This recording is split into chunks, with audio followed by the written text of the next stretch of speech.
I'm beginning to put details onto my little bird here, these are the kinds of marks that I'm going to be making. Do you see how tiny those are?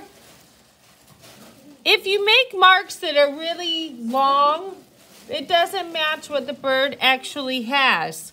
So one thing that I like to do ahead of time is I like to do a wash. I didn't do that ahead of time, so I'm going to go ahead and just start putting in those fine details.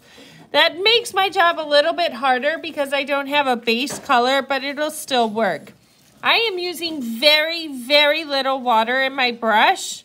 So little that you would not, you most definitely can hardly tell there's any paint on my brush. And what I'm trying to do here is I'm just tickling the surface of my palette. So I'm going to show you that really quick. So I have this tiny bit of watercolor paint that I mixed up, this beautiful turquoise. And I have just a little bit of water on my brush. And watch, I just, like if you were trying to tickle somebody, you wouldn't press the brush into them hard. You would just real lightly touch them. And that is why I like to call it a tickle, because that is a really good way for you to understand that you don't need a lot of water and you don't need a lot of paint. If you have a lot of water on your brush, then you're going to end up with really big marks. I'm also resting my arm on my table, and that's going to prevent me from pressing too hard with my brush. Okay, so when I traced my image, one of the nice things of being able to trace is that it is going to show me the direction of his fur. So the direction of his fur kind of fans out from the center and kind of moves, around towards the edge of the bird.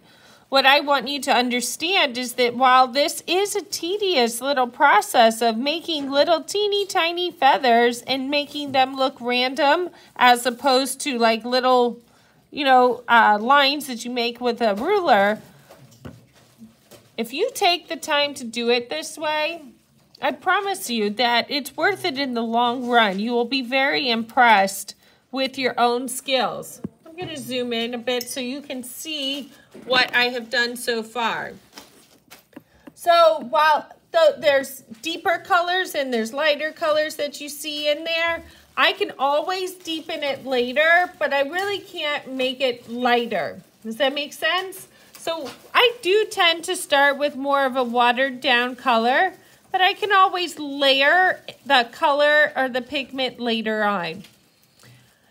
It's important that you try to take your time and not go too fast, or you're definitely going to see the effects of it going too fast.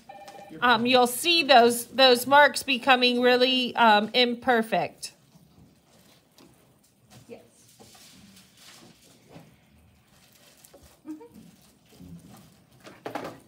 Seth, you need to go down to the main office.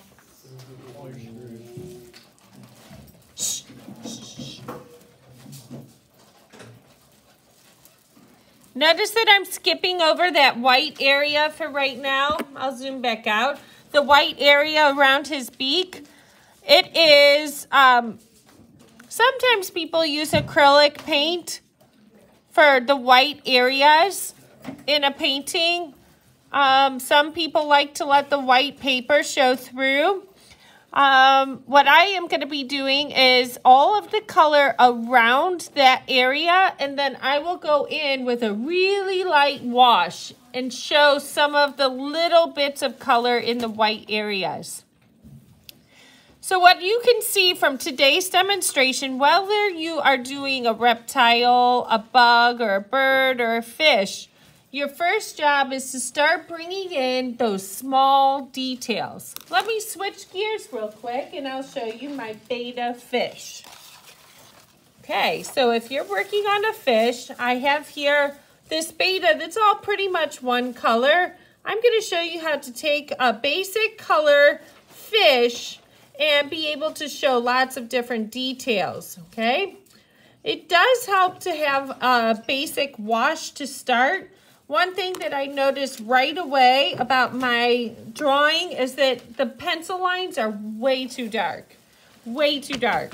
So I'm gonna go in and I'm gonna lighten those really quickly, just using my eraser with a tap, tap, tap. Remember, if you are erasing, going side to side, the fibers of your paper are being removed. It does disparage your painting. Not always, but it does often.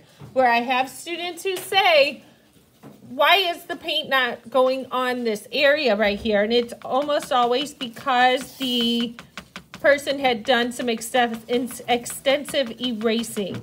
So you want to be real careful. So instead of erasing side to side and being rough with your eraser, you're being more gentle and careful. It's okay if you see some of the lines, but you don't want those pencil lines to show through. So keep that in mind. All right, I'll finish erasing later. I'll go ahead and do an area. If you've already done a wash and you are doing a fish such as a betta, it's nice to have a base coat that's very watered down of that color. What I'm gonna do is just kind of go in with my paintbrush and start defining some of those scales. What happens is, even if I go later on and I apply more paint to this area later that covers all of this area, it is still going to show up as long as I don't use too much water. This pigment that I have put on is going to stay exactly where I put it as long as I let it dry first. So what I'm doing is I'm just real carefully going in with my paintbrush and just bringing in some of those details.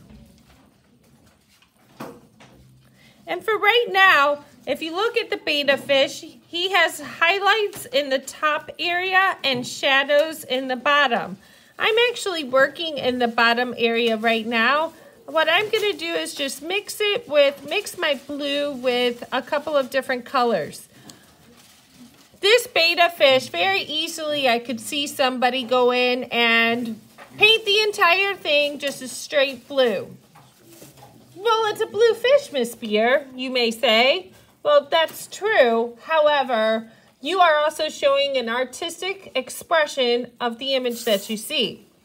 I think it is a very good practice to always use a minimum of 3 colors in each area that you're working on. Because he does have a general kind of color of royal blue, you tend to want to paint the whole thing that one color.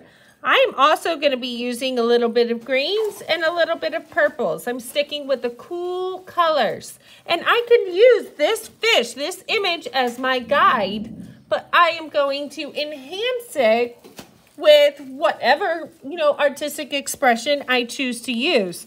But the first thing I do is define those fine details. There are some people who would do a painting like this. However, they would start in with a watercolor pencil. How many of you have heard of a watercolor pencil before? Okay, how many of you have them? Awesome. Okay, watercolor pencils are really nice when it comes to fine detail. What you can do is, just like a pencil, you can draw in your details, or for example, outline your scales or whatever information you struggle to do with that fine point on your paintbrush. You can also go in with your watercolor pencil, and start off your details that way. Well, if you use a watercolor pencil, then that means that you will eventually add watercolor paint to it. Water. So what you would do is, if you had a watercolor pencil, you would just apply straight water to your painting. I also know people who like to enhance their paintings later on with maybe a gel pen or perhaps a colored pencil, and just, kind of further enhance the details. Let the paint be the base, base coat or base colors. Okay. All right, so you get an idea of how I'd like you to get started with your fine details. Again, I want to emphasize, I would have liked to have done a wash before I did what I was doing today, but for the sake of time, I went ahead and started with my fine details.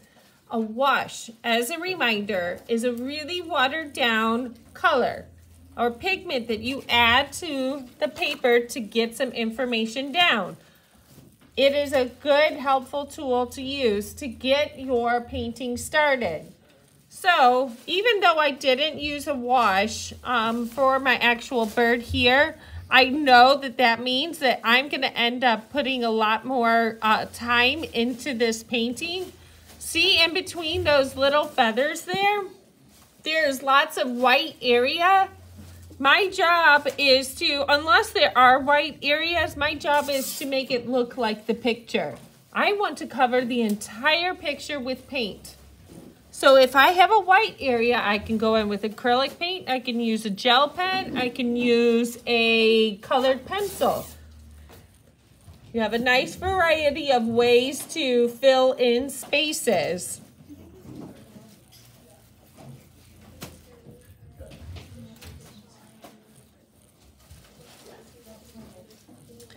My paintbrush is barely touching the surface. I have the tiniest bit of paint in my palette right now. I have this, it barely has any water in there. I just lightly tickle the surface. I want you to learn this important skill because it does take time, but I promise you the benefits of understanding how to do fine detail are going to truly help you in the long run. I want you to take the time and learn to apply your brush in very, very small details. I know it's easier said than done, but with practice, you'll get better at it.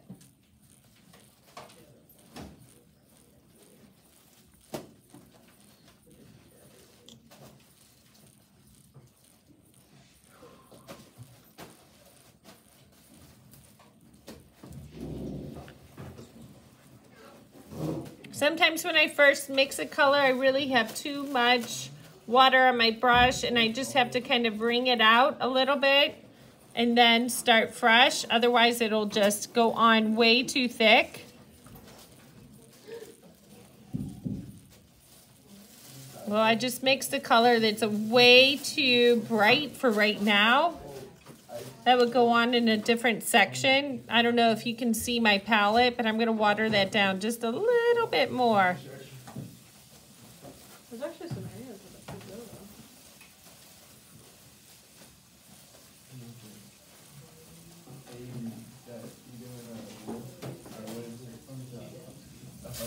Yeah, I was gonna say that, but